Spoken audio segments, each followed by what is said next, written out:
Happy birthday to me! Hi and welcome to my booktube channel, Jack in the Book Stack, where I talk about a wide variety of book genres and the bookish lifestyle. And as per my winter solstice birthday tradition, I want to talk about my favorite books of the year 2023. I really get a kick out of doing this video award show style, kind of like the Oscars, but I decided this year to try and put a book tag to it so that other people can use it maybe for their end of year content, mid-year content, favorite of all time content, it doesn't matter. So I decided that these awards need a name, so I officially dubbed this the Page Masters Awards book tag. I have 12 categories that I want to go through for the best books of the year, but you can feel free to switch this up depending on your reading preferences. Really just have some fun with it. The categories are Best Leading Male, Best Leading Lady, Best Supporting Character, Worst Villain, Best Setting or Atmosphere, Best Romance, Best Horror, the best nonfiction that I read, Best Fantasy Series, Biggest Disappointment, Biggest Surprise, and of course, my favorite book of the year. And you'll notice my setup behind me, these are all the books that I own that I read in 2023. Looking at all of these makes me feel like it is such an accomplishment, even though it's really not a competition. If you want to read a book and you read one book, you're a reader. Before we dive into all the nominees and the winners, let's do a recap of the favorite books of each month of 2023. Now, for my favorite read in the month of January, that award goes to the Farseer trilogy by Robin Hobb. Now for the book that I loved the most, my favorite read in February 2023, and that is Archer's Voice. The Moment Is Here, the book that I loved the most in March 2023. That winner is The Book of the Most Precious Substance. Holy cow! This was a trip. My favorite book that I read in April 2023 is Murder Your Employer. In the month of May, where I felt like nothing could go right, I wanted to read, but I was struggling. Which book was my favorite? Which book truly helped me get through what I was going through? In the Lives of Puppets by T.J. Klune. June was my best reading month for reading books that I love. But I have to pick a favorite, and I think that's going to go to Mistborn Era 2. My favorite read in July has to be Any Man by Amber Tamblyn.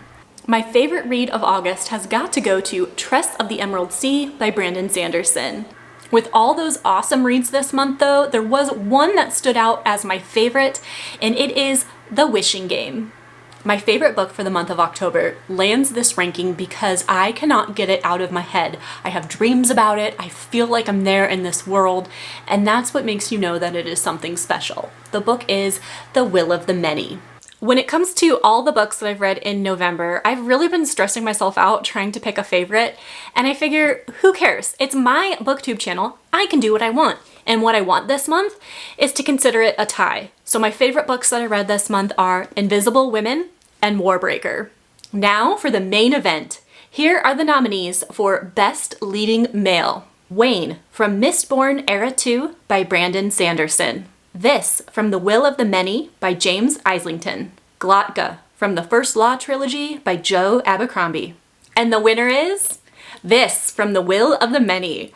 I loved reading this character. It could be a little bit unbelievable that this 17-year-old is just so naturally good at everything he tries, but there's a reason for that and all the training he got growing up. I think what I liked the most about him was how intelligent he is, how he works hard, he studies hard, he trains, so I guess it's a little bit more believable that he's so good at everything. Not only is he intelligent, but he uses that intelligence to be very strategic. So he's very, very smart. And I love how kind he is. He's the kind of character that's always sticking up for the underdog, so I really enjoy that about him. Now here are the nominees for the Best Leading Lady. Tress from Tress of the Emerald Sea by Brandon Sanderson. Veronica Speedwell from the Veronica Speedwell series by Deanna Rayburn. Kiko Furokura from Convenience Store Woman by Sayaka Murata. The winner for the Best Leading Lady that I read in 2023 is Veronica Speedwell, written by Deanna Rayburn. I loved this series. This is actually my most read author of the year fun fact, because I'm completely up to date on the series, which is like 8 or 9 books. This is a mystery series set in Victorian England, and we follow Veronica Speedwell, who is a philipodopterist. I don't know the term, but she studies butterflies. She's very scientific minded, and she is very clear that she doesn't want kids, she doesn't want to get married, she doesn't care too much about relationships, she wants adventure. And she has her dalliances when she travels, but when she meets Stoker, who is also very science-minded, he is a naturalist, they really hit it off. Their banter is top tier. I love how they complement each other. But it's really because Veronica is such a strong female lead. I love how independent she is. I love how she doesn't care about cultural standards and fitting in. She really just does what she wants to do, but she's also very kind. And she's very intelligent. She's very intuitive. And that's why she's solving some crimes, because she can notice things around her and she's pretty good at figuring out the whodunit. They find themselves in some very dangerous situations, and I love how Veronica kind of schemes her way out of it. Very, very fun character to read. And this one, I like the mysteries in it, but it is Veronica Speedwell, and it is the banter with Stoker that makes this series so special. Veronica is a truly amazing female lead. Now the nominees for Best Supporting Character. Steris from Mistborn 2, written by Brandon Sanderson. Night Eyes from the Farseer trilogy by Robin Hobb. Nurse Ratched from In the Lives of Puppets by TJ Klune. And the winner of the Best Supporting Character that I read in 2023 is Nurse Ratched from In the Lives of Puppets. I really love this robot sidekick, which is very fascinating to me because I don't like sci-fi. And to me, robots are sci-fi. But her sarcasm, her humor, her interactions with everybody else and the dialogue just were so charming and hilarious. I laughed out loud so many times in this book, and it really is because of Nurse Ratched. In 2023, I've really read some characters that made my blood boil.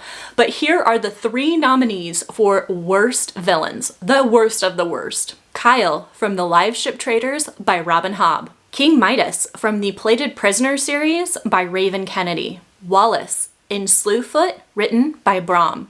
The winner of the worst villain that I read this year is Kyle in The Live Ship Traders. He is horrible, absolutely horrible. Robin Hobb really makes you hate this guy.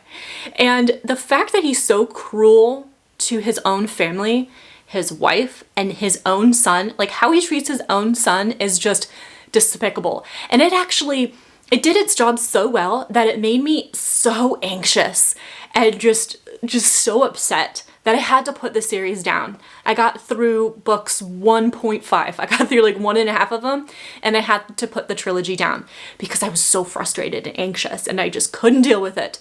So because Kyle gave me such a strong reaction, he is easily the worst villain that I read this year. When it comes to things like character development and engaging plot and prose, actually one of the most important things to me is atmosphere. So these are the nominees for the best setting or atmosphere that I read this year. The School Where Students Learn the Secrets to Homicide in Murder Your Employer by Rupert Holmes. The Never-Ending Library Labyrinth in The Book That Wouldn't Burn by Mark Lawrence. The Labyrinth House with Mysterious Tides in Piranesi by Susanna Clark. The winner of the best setting that I read this year is in The Book That Wouldn't Burn by Mark Lawrence. I really adored this and had a great time imagining this setting with like rows and rows of books and mysterious things that happen in the rows. The idea that like previous people got lost in this labyrinth and were never found is wild.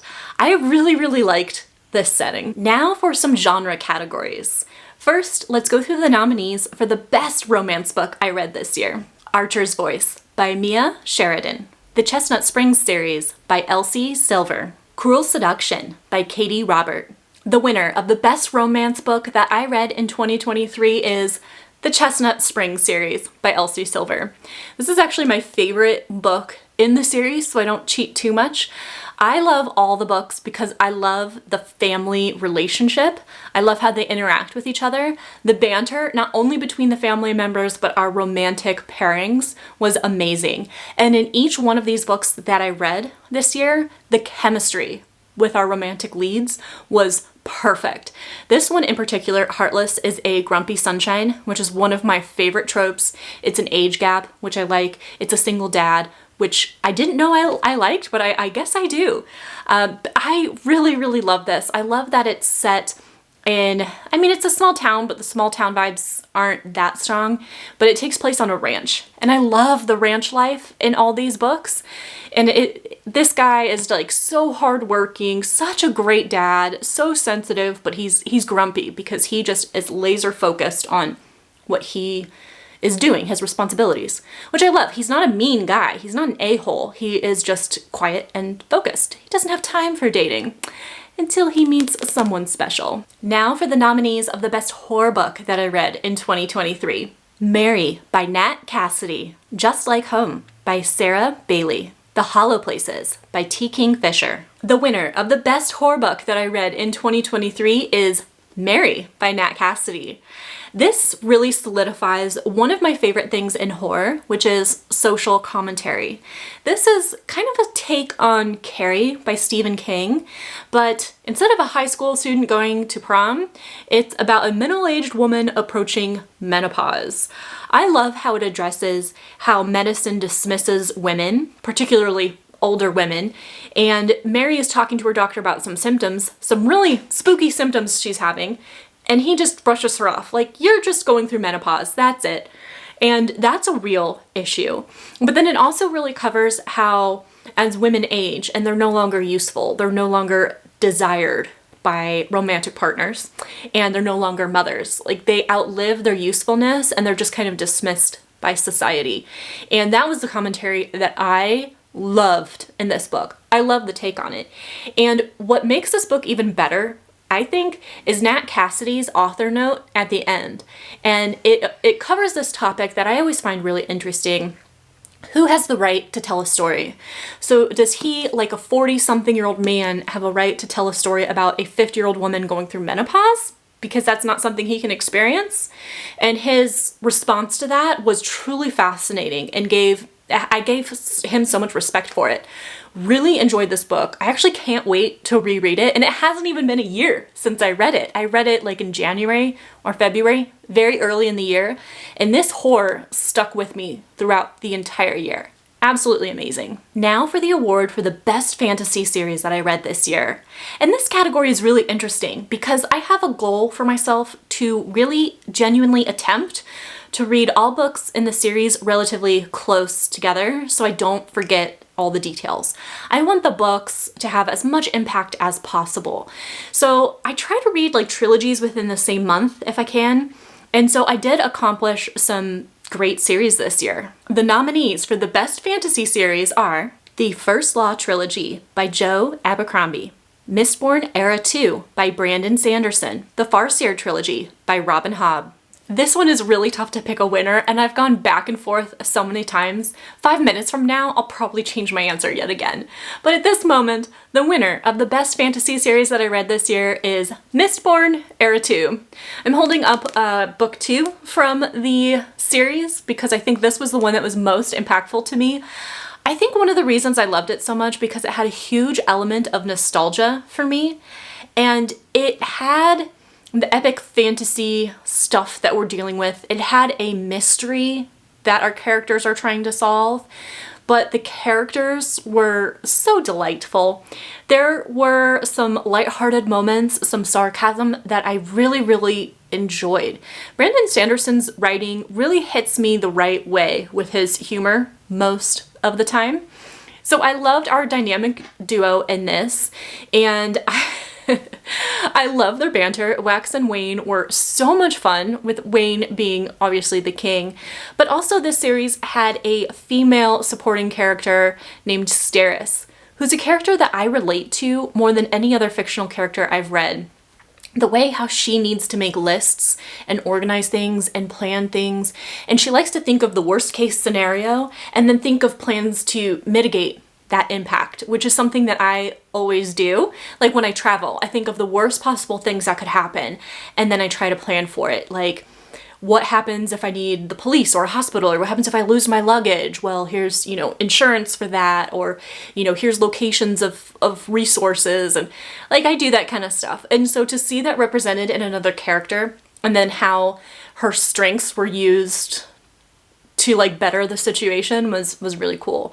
So for all those reasons, I loved reading Mistborn Era 2, and I think I have to say that's my favorite fantasy series this year. I was really surprised in 2023 of the nonfiction books that I read that really blew me away and left a lasting impact. So this had to be a category for me this year. Here are the nominees for the best nonfiction that I read. Laziness Does Not Exist by Devin Price. Mating in Captivity, Reconciling the Erotic and Domestic by Esther Perel. Invisible Women, Data Bias in a World Designed for Men by Caroline Criado Perez. I learned so much from those 3 books, and I talk about them constantly and refer them to different people in my life. But there has to be a winner, and I think that winner is going to be Invisible Women, because I talk about this book the most. So much relevance here, so many things that I'm shocked that I didn't know about until I read this book. How can society continue to operate the way that we are when some of these things exist? I can't believe it. I can't believe it. You have to read it to see what I'm talking about. I actually tried to film some of my best, the best facts that I read in this, and the video was like an hour long. I couldn't do it. There's just so much, and then I get so riled up and I can't shut up about it. So yeah, this is the best one of the year. It wasn't all positive in my reading this year. Here are the nominees for the most disappointing reads of 2023. Anna Karenina by Leo Tolstoy. 7 Days in June by Tia Williams. The Fae Princes, Book 4 from the Vicious Lost Boys series by Nikki St. Croix. And the winner, or is it really a winner if it was the most disappointing book? More like the loser, is Anna Karenina by Leo Tolstoy. I had high hopes for this Russian classic. I like Leo Tolstoy, and I thought that this would be an interesting journey. I knew it was about infidelity. I knew it was about a woman who cheats on her husband, falls in love with someone else, and the social falling out from that decision. It seemed like a really cool exploration, but I just found everybody so unlikable in this book that it really dragged on, and they were all miserable.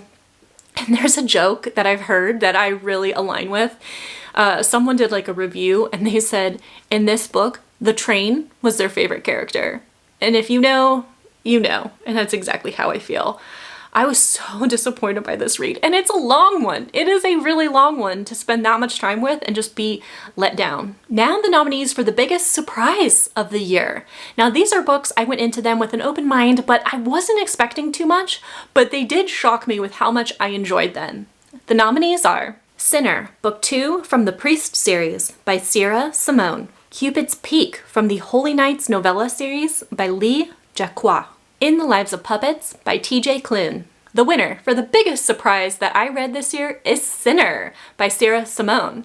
Now this one I went into with low expectations because I hated book 1. It was all smut, no plot, male POV that I just didn't like. Get control of your hormones, sir. No need to just throw away your whole career and everything you believe in for this lady. No chemistry, didn't buy it. But I saw on BookTube, and this is when influence is a good thing, that readers that hated book 1 actually really loved books 2 and 3. So I bought them from Amazon after some wine, and I read this and I actually really enjoyed it. I felt a lot more chemistry between our characters. I really enjoyed the male lead. I liked the connection with his family. I got really emotional in this book. I actually cried. So that's why it shocked me, because I hated book 1 so much. And there was still a lot of steam in this. We deal with a lot of the same kind of moral dilemmas. So book 1 is about a priest, and he's thinking about giving up the priesthood for this girl that he's doing spicy things with all over the church. And this one is about his brother named Sean, and he is a womanizer, very different from his brother, but he has a childhood friend named Zenny, or it's like his best friend's sister, and she is going to be a nun. But before she takes her vows, she wants to see everything that life has to offer, which means him. So that's very, very spicy, and it has the same themes of like religion and boundaries and that kind of thing. Really enjoyed all the conversation and commentary in this one, and that's why it surprised me. I know why you're all here. It's kind of like the Oscars. You really want to know the best movie of the year. That's why I pay attention, at least, to the Oscars. Of course, I'm talking about the category My Favorite Read of the Year 2023. Now, between these 3 nominees, it's really difficult because this is another category where every 5 minutes I change my answer. So I better hurry up and tell you guys what it is right now, because in 5 minutes, I'm gonna change my mind again. And the nominees are Yellowface by Rebecca F. Kuang, Warbreaker by Brandon Sanderson, The Will of the Many by James Islington, and the winner of the best book that I read in 2023 for the 2nd annual Page Master Awards is Yellowface by Rebecca F. Kuang. Like I said, this was a really tough decision because all 3 of those books that I mentioned have really stuck with me, but I think it has to go to Yellowface because it has really solidified my love of satire. That's a subgenre or a tone. I don't know what you would call satire, but it's something that I didn't really know how much I loved. I love a satire with social commentary. That is something that really just makes my jaw drop. So much appreciation for this book. Now, if you haven't heard of this one, which I'm sure you have, because I think this one actually won the Goodreads Choice Award for like best fiction, or maybe even best book of the year. So I'm not that creative here in my choice. But this is about a character named June Song. She is a struggling author, and she has this frenemy who kicks the bucket. And right after she does, June sees an unfinished manuscript sitting on her desk. So June decides to steal it and publish it, edit it and publish it as her own. Problem is, June is white, and her deceased friend was Asian. And this is a story about Asian suffering. So she publishes this book as her own, and the commentary is, who has the right to tell a story? Because you have a white woman profiting off a story of the suffering of Chinese labor camp workers. And it was also written by someone who was Asian too, and she's stealing that work. And it gets even worse because this character is so unlikable. She makes one bad decision after another, and so you don't really like her. For example, she changes her name. She publishes the book under Juniper Song, making herself seem a little bit more Asian, and the pictures she takes as her author photos also give that kind of impression. So she is trying to present herself as something she is not. There is something within her and the publishing industry that knows that this is wrong. It's also a great look inside not only the publishing industry, but like the bookish world, bookish social media, book Twitter, book talk, bookstagram, booktube, I imagine, and how that all plays a role in what books are popular. And so I think this book was even more impactful to me because I am a part of that bookish social media. And so I don't know if it'd be like as good for someone that's not as familiar with that stuff, but hey, you're watching my booktube video. So you're in this along with me. So that is why I really loved Yellowface. It made me think about a lot of things. It presented some great arguments that maybe I didn't agree with, but I loved seeing them presented and thought out and argued. Yeah, Yellowface was the best read of the year for me. Those are the best books that I read in 2023. It was a fantastic reading year, and I hope you really enjoyed this award show style, this Page Masters award show. I hope this is a book tag that maybe you can incorporate in future content, wherever you talk about bookish stuff. Could be Instagram or TikTok, but I think it's so much fun to go through nominees and stuff, or you could just use the categories to name your favorites without the nominees. Still a lot of fun. I'm a little bit disappointed though, because I was talking to my boyfriend about the name of this award show, and he's like, you know that's a movie, right? I'm like, no, Page Masters is a movie? So yeah, that's what we did last night. We watched Page Masters, and I loved it. I loved it. So I'm not trying to rip it off. I came up with this name like several days ago before I even knew there was a movie. Oh well, I hope it takes off. Definitely try the tag Page Masters Awards book tag, and hopefully it catches on. Thank you so much for hanging out with me in this video and all year. Thanks for subscribing and liking my videos and commenting, because talking with you about books has really been the highlight of my year. Thank you so much. I'll see you in the next video.